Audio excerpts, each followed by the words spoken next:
Well, I never made you move here, even when we were traveling long distances in LA. You didn't, I know that. When I lived in California, I continued to be involved in other relationships. When I made the decision to relocate here, all of that ceased. I did not, however, shut any of the doors. I continued to meet up with and stay up with other women. It's ridiculous since he cheated on me each time he traveled to New York with this female for a while. She did, in fact, call me one day. She called after finding my work phone number. Seeing someone you thought had it all together is a little weird. Charm, good looks, and good Southern etiquette all start to show signs of weakness. The kind that cause irreversible harm to those around them as well as to their reputation. In Welcome to Plathville, that is precisely what is happening at the moment. And this one hurts, I must tell you that. Micah Plath was always viewed as the golden boy, the California modeling star, and the reserved individual who remained silent as the rest of the family fell apart. What occurs, though, if that golden boy is revealed? Not only as a player, but also as someone who might have destroyed trust, love, and possibly a future family in his wake. Hello, friends. My name is Maya Rose, and you are viewing Starscoop US, which is where you can find the true tales behind the well-executed cuts of reality shows. Please hit the subscribe button and leave your opinions in the comments section below if you're interested in revealing what actually happened, without any filters or filler. Since we're exposing the unvarnished reality of what Micah's ex-girlfriend Veronica is finally talking about, I want to hear it all. It's not just a messy split, I assure you. Through social media exposure and the quiet of a family that selectively selects which faults to care about, it's treachery coated with loss, emotional harm, and concealment. And what role does Ethan play in this? Let's simply say that his great brotherly protectiveness becomes hypocritical. And we will discuss that. This season of Welcome to Plathville is revealing to us something far more nuanced than who is dating whom, despite all of the forced grins and well-manicured online personas. It is about pain, actual, palpable human pain, and how quickly it can be written off when someone doesn't conform to someone else's idea of what is acceptable. In slow, heartfelt confessions, Veronica's truth begins to come to light. Additionally, when she decides to go public in her own words rather than through producers, she smacks more forcefully than any tabloid could. She isn't merely listing names. She is displaying a mirror that shows the image of the entire family. Next up, we'll examine the actual events between Micah and Veronica, the proven cheating rumors, the heartbreaking miscarriage, and how Ethan, Lydia, and even Tegan become entangled in this messy, agonizing, and very real Plathville moment. Stay put.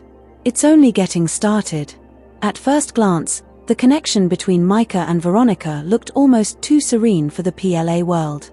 Micah had relocated halfway across the nation to Los Angeles, far from Cairo, Georgia, and everything that name entailed, in order to pursue modeling contracts and independence, so it felt low-key, peaceful, and even somewhat grounding.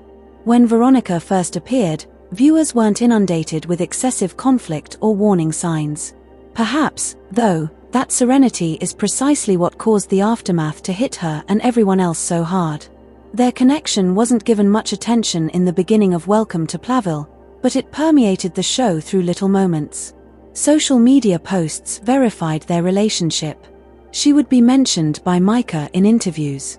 Even though she wasn't a regular cast member, her chemistry was noticed by fans. We could infer that this was more than a casual incident. They discussed creating a future together, as well as creating something substantial. The accident blazed brighter than anyone anticipated, most likely because of this. The show wasn't the first to reveal the reality. Veronica herself said that. She held a public QA session on social media months after the season premiered, as inquiries began to surface about why Micah had ceased writing about her. She didn't make a big show of it. She was honest about it. She claimed that Micah had been actively pursuing other women while feigning to be single, not only to gain followers. And it wasn't even worse than that. When Veronica subtly but unmistakably affirmed, it was an emotional gut punch. That during Micah's infidelity, she had suffered a miscarriage. It was not set out to elicit pity. She didn't even associate his betrayal with her pain. Not right away. Fans' reactions were quick and intense, as if she were saying, "Here's what I went through while someone I loved was chasing validation from every direction." Micah's longtime admirers, who viewed him as the golden light that is lovely and grounded, took a backseat. Some acknowledged being caught off guard. Some claimed they weren't. Startled that perhaps the warning indicators had always existed, concealed behind his carefully chosen smile and modeling material. However, the PLA family remained silent, at least in public, and no one stood up to support Veronica, even those who are outspoken about their beliefs and ideals. Nobody took action to make Micah answerable. Were Veronica accomplished what full seasons of reality TV frequently attempt and fail to do in these 60-second Instagram ants? Be truthful in a way that people remember. Support poured into the comment section. Many ladies could relate, while others were shocked or indignant. Mainly because there was no tumultuous on-screen split. It was nearly worse. It was deliberate quiet, erasing the past and creating a new one without ever turning around. Micah's reputation as a laid-back, free-spirited older brother who made it alone has changed. His tale suddenly had weight, actual repercussions, actual heartache, and actual harm. Additionally, even though Veronica lost the relationship, she acquired something Micah couldn't pretend to have. Through credibility. Because what she disclosed wasn't a plot point, people trusted her. He left her life in shattered bits. From the outside, Micah Plath appeared to have finally escaped. He relocated to California, signed with modeling agencies, and appeared in slick corporate images, magazine covers without shirts, and runway shows that seemed a world away from the strict regulations of his early years. Nothing except beach vistas, a tan, and a completely new identity based on freedom and celebrity. No more dress regulations, no more laws about sweets or cell phones. However, there's always more going on behind the scenes. Micah's online persona was polished, flirtatious, and clean-cut, but Veronica's life was quite different. One in which she claimed to be in a committed relationship with a man who was secretly communicating and hooking up with other people. She disclosed in her QA that Micah had been posing as unattached for some time, even prior to the breakup. It wasn't something she said casually. This wasn't a random charge, it was a habit. Furthermore, from what she said, this was more than simply his retreating. He was dividing life in this way. One for her, one for LA, one for Instagram, and none of them are truthful. In addition to the adultery, Micah's connections with other people also attracted notice. Veronica made subtle but unmistakable hints that some of those liaisons involved rich guys. Additionally, that wasn't shocking considering the modeling industry he was involved in. Individuals. He has completed photo shoots and editorial assignments for companies and agencies that are well known for serving the LGBTQ+ community. He posed for periodicals that catered to LGBT people. He served as a model for undergarments and stores where sexuality is ingrained in the branding rather than merely being a part of the culture. At that point, the carefully defended values of the PLA family began to show signs of weakness. Because Ethan, his own brother, continued to make public remarks based on unease or open rejection of LGBTQ+ areas, while Micah was establishing a modeling career surrounded by the very industries and people the Plath tried to shield their children from. It has been viewed in several seasons. Ethan has been vocal about his disagreements with others. Nevertheless, Micah was now the face of companies that embodied that reality. Additionally, the family was selectively silent.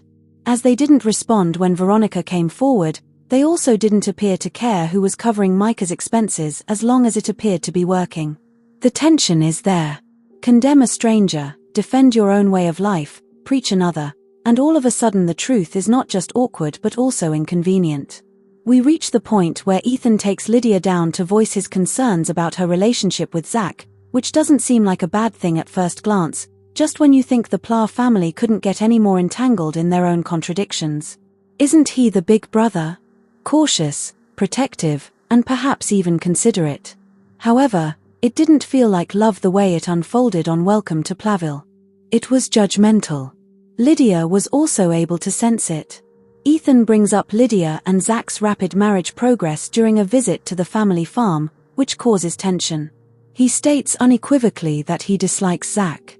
That was a direct message without any sugarcoating. Lydia, who has always been the more reserved sibling, begins to cry.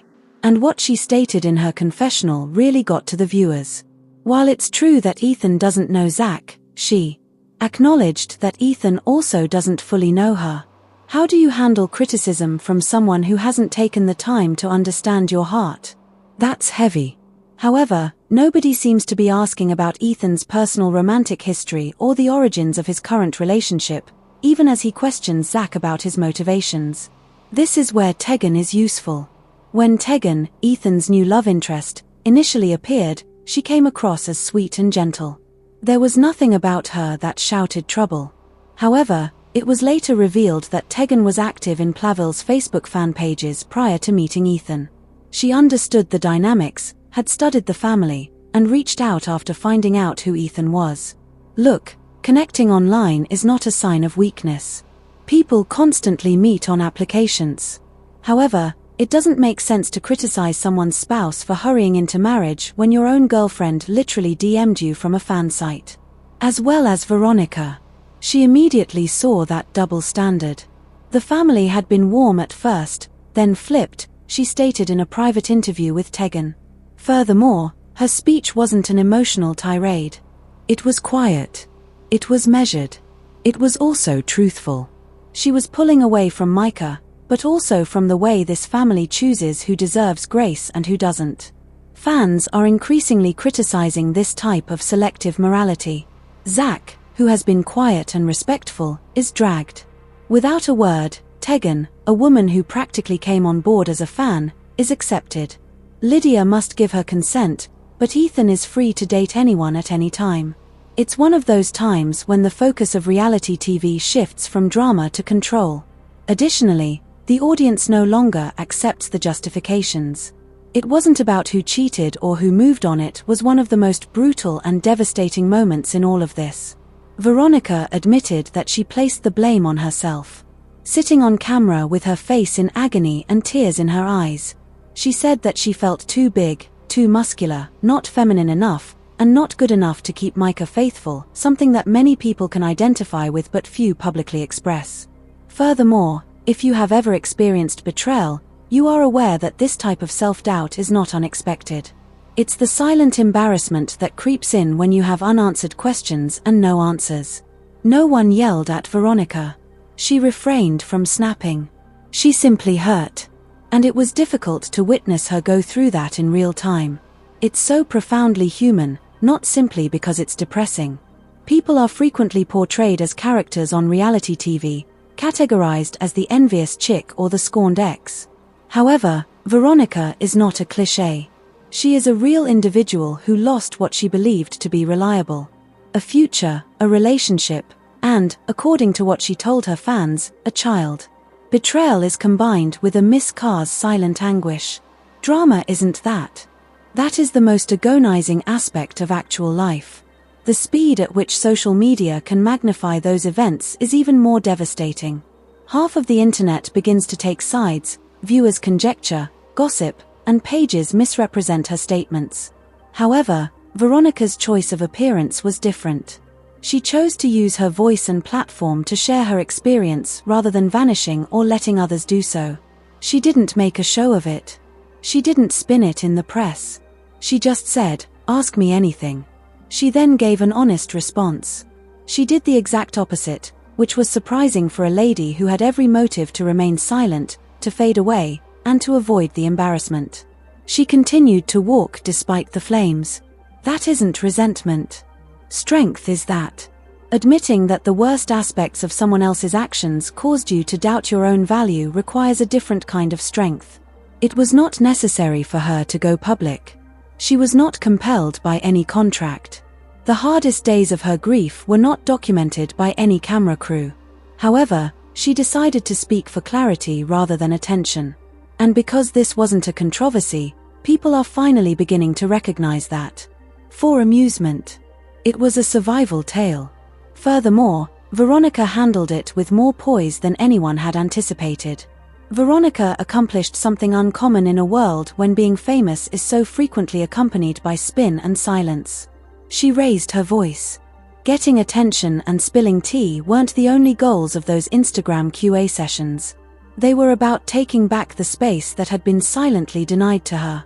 Veronica was the one dealing with the emotional fallout while Micah kept posting as though he was carefree, lounging by the pool, and doing modeling jobs. The person left to pick up the fragments. She therefore provided them the facts on her terms rather than allowing them to fill in the blanks with rumors. It's crazy that no parent, sibling, or other family member has come forward to publicly discuss what transpired. Micah hasn't answered, at least not directly or meaningfully. From the outside, it appears that the comfortable are shielded by silence. Forgiveness and privacy are suddenly expected when one of their own makes a mistake. However, when Veronica or someone else brings it out, she's been iced out or dismissed. That type of silence from the Plaths, particularly from a family that formally advocated for accountability, honesty, and integrity, talks loudly and not in a positive way. Public narratives have an unsaid power. While Veronica hardly spoke till she retracted it, Micah's brand was able to be the good son. This change is significant since fans are no longer merely following the development of love stories. When someone is erased for the sake of reputation, they are asking what is real, what is image, and who bears the consequences. What comes next? Is Micah going to accept what was said? Will someone in the family come up to acknowledge the suffering left behind, without taking sides? Or will the show simply go on to the next chapter? Tell me what you think, please. Did the family's meticulous image curation make this betrayal worse?